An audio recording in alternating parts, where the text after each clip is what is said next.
À présent que nous avons ajouté ici un article dans notre base de données article, la prochaine chose à faire, c'est que lorsqu'on finit de faire ici l'insertion de l'article, on souhaite rediriger l'utilisateur sur sa page précédente.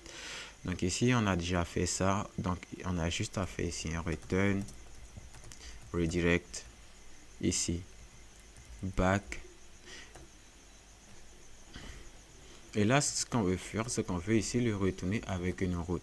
On veut le retourner ici sur la page précédente avec un message. Donc ici, on va dire que with, return redirect back with, on va lui dire qu'on a un message de succès. Et ici, on va lui dire qu'on aura le message du genre. Ici, on va échapper pour dire que l'article a bel et bien été enregistré.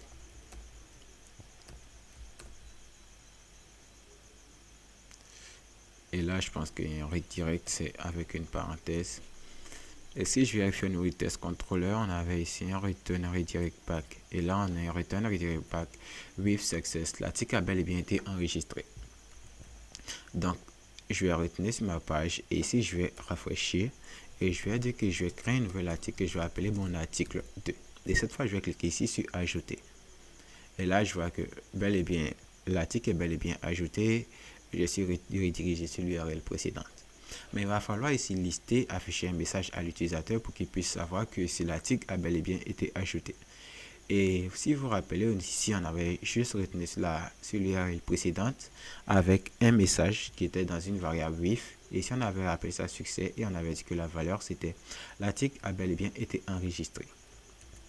Donc ici c'est ce message là qu'on va vouloir afficher. Donc pour l'afficher, on va aller au niveau d'accueil.blade.php et cette fois je vais décommenter le if error que j'avais mis et le personnaliser. D'abord je vais d'abord enlever le for each.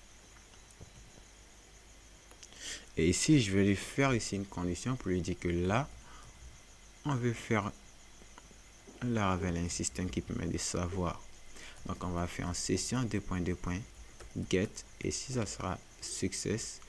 Et là, on va dire que là, on va faire un bouton alert success. Et là, on va ici mettre un message. Et là, je vais vérifier si ça passe. Et avant de vous expliquer. Et là, il me dit qu'il ne trouve pas la classe session. Donc, je vais mettre en pause et chercher comment est-ce que ça se fait et revenir au plus vite.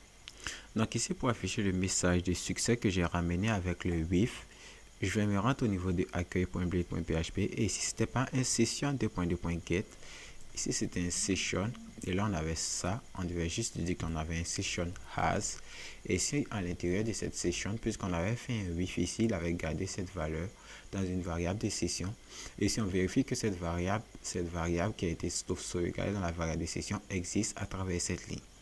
Et maintenant, si elle existe à travers cette ligne, ce qu'on veut faire ici, c'est qu'on veut maintenant l'afficher. Donc ici, on va faire un coup de session encore. Et ici, on va lui dire que là, cette fois, on veut faire un get. Et le get qu'on veut, c'est la variable success. Et cette fois-ci, on rafraîchit. C'est qu'on retourne au niveau de notre site et que cette fois, j'ai rafraîchi.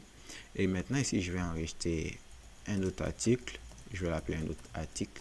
Et cette fois-ci, si je clique sur ajouter, je suis bel et bien redirigé et ici c'est un success et ce nom doit être identique à celui-là.